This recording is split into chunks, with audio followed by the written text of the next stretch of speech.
le soir tombe sur le campus silencieux. Je m'appelle Amina. Je suis en 3e année de génie informatique dans une grande université d'Afrique de l'Ouest. Ce que je vais raconter est vrai. Je l'ai vécu. Ce professeur, le Dr Kofi, est riche. Il a un bureau immense, des tableaux interactifs, l'air toujours pressé. Il nous attire, moi et mes camarades, avec ses promesses. Vos idées, je les pousse vers le monde. Il parle d'innovation, de start-up, de conférences internationales. Tous les étudiants brillants viennent frapper à sa porte. Un jour, j'ai présenté mon projet de fin d'année, un système de détection de panne électrique basé sur capteurs bon marché. J'y avais passé des mois. Le professeur Kofi a souri, m'a dit, excellent. Je vais l'amener à des investisseurs étrangers. J'ai cru ces mots. Quelques semaines plus tard, j'ai vu sur Internet une annonce, nouvelle solution de détection de panne révolutionnaire disponible en Europe. Le système était le mien, repackagé, avec un logo inconnu. J'ai envoyé un message au professeur. Il a répondu tard, froidement, les droits sont réglés. Cette nuit-là, je ne dormais pas.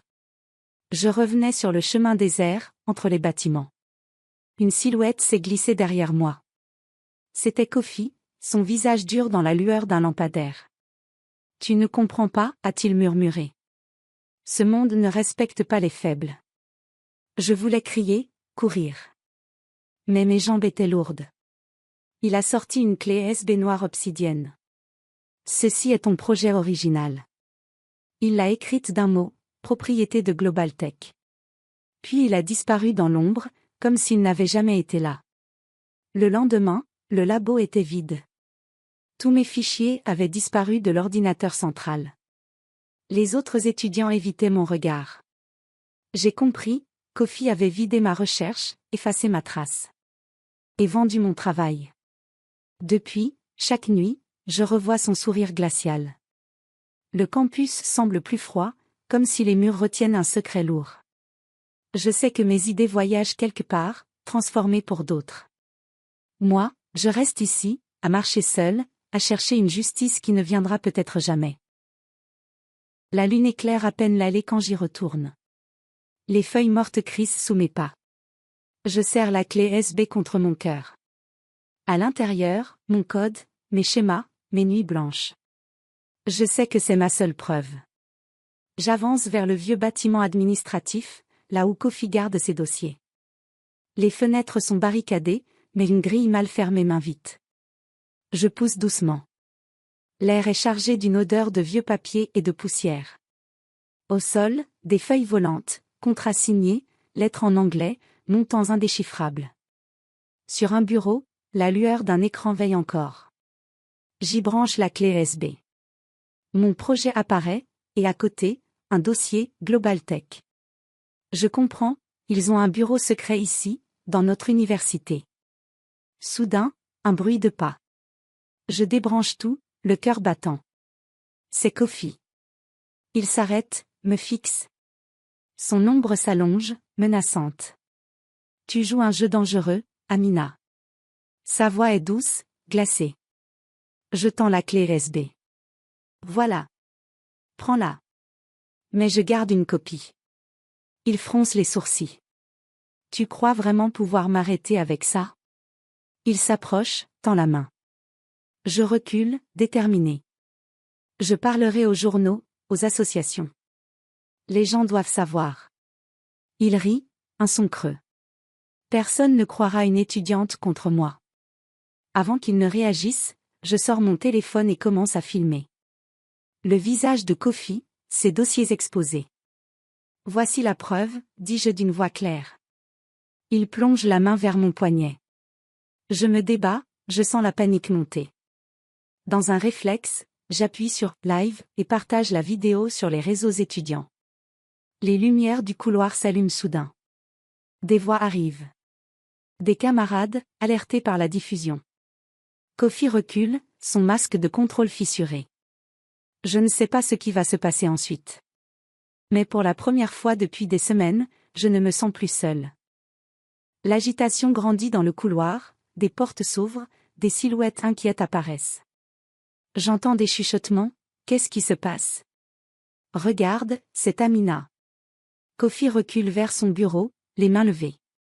Sur l'écran, ma vidéo en direct montre ses documents, contrats, factures, correspondances avec Global Tech.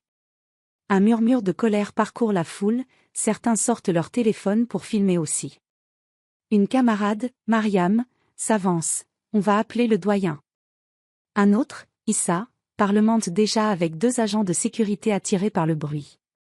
Je reste derrière la grille, la clé USB toujours en main, le souffle court. Kofi se redresse, lisse sa veste comme pour reprendre contenance. Ce n'est pas ce que vous croyez. Mais sa voix tremble. Un étudiant brandit l'enregistrement. Tu as volé nos travaux. Les agents sécuritaires lui ordonnent de les suivre hors du bureau. Kofi jette un dernier regard vers moi, un mélange de menaces et de défaite. Puis il disparaît, escorté, la porte claque. Le calme revient lentement. Les étudiants se rassemblent autour de moi, chuchotant des remerciements, de la fierté. Mariam prend la clé USB, on va faire des copies. Partout. Je pose la main sur la grille froide, mon cœur bat encore trop fort. Les dossiers sur l'écran sont désormais publics, mais le chemin pour réparer mon travail reste incertain. Pourtant, au milieu de ce tumulte, une force nouvelle m'habite, celle de la vérité partagée. Je sens que plus rien ne sera comme avant sur ce campus. La foule se disperse en petits groupes, débattant de ce qu'ils viennent de voir. Certains parlent déjà de porter plainte, d'autres de prévenir les médias locaux. Mariam et Issa commencent à copier la clé USB sur plusieurs ordinateurs portables, tandis que d'autres envoient le lien de la vidéo à des contacts externes. Je m'appuie contre le mur, nettoie la sueur de mon front. Mon esprit tourne. Comment reprendre le fil de mon projet? Comment protéger mes idées désormais exposées? À côté de moi, un ami de première année, Adama, me tend un carnet et un stylo. Écris tout ce que tu peux, chaque ligne de code, chaque schéma. On reconstruira. Je prends le carnet. Mes mains tremblent, mais j'écris. Chaque mot est une brique pour rebâtir ce que Kofi a voulu détruire.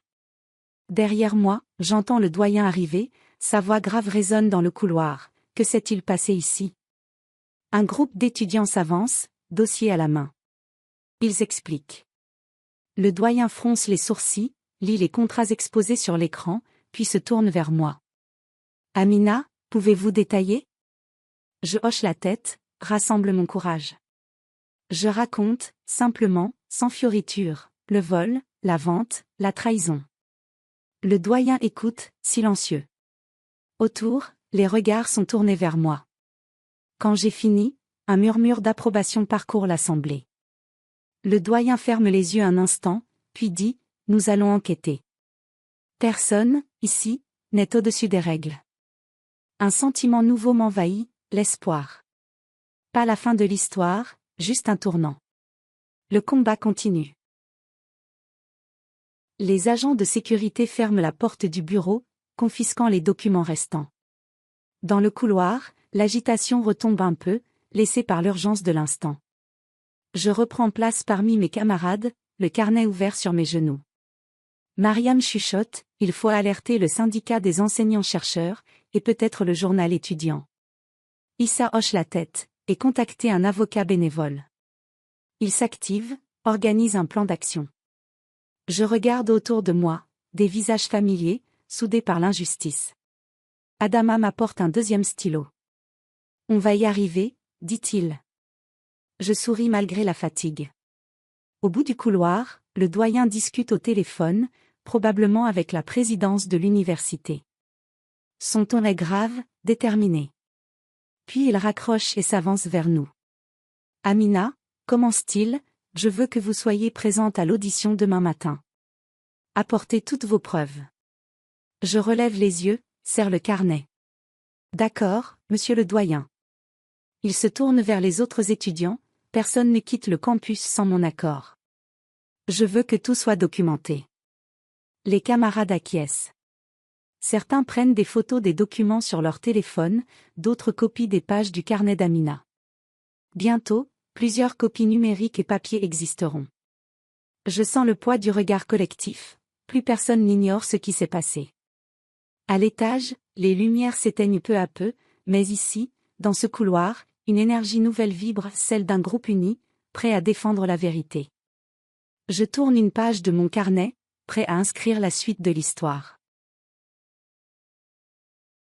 Les premiers rayons du jour filtrent par les hautes fenêtres du hall principal.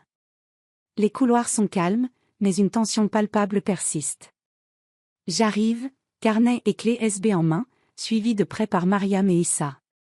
Le doyen nous conduit dans une petite salle de réunion.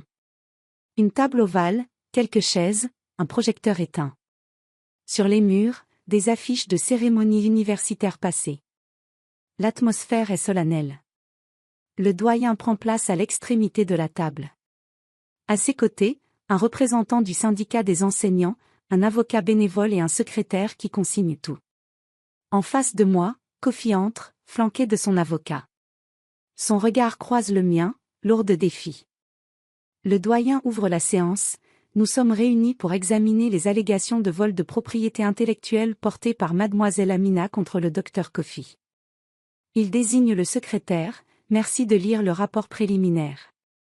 Le secrétaire déploie plusieurs pages, résumé des contrats, copies d'écran, témoignages d'étudiants. Je reconnais mon écriture dans certaines notes. Chaque mot pèse. Lorsqu'il a fini, le représentant du syndicat se tourne vers Kofi. « Docteur, comment expliquez-vous ces documents ?» Kofi ajuste sa cravate, respire un grand coup. Sa voix, d'abord assurée, tremble légèrement.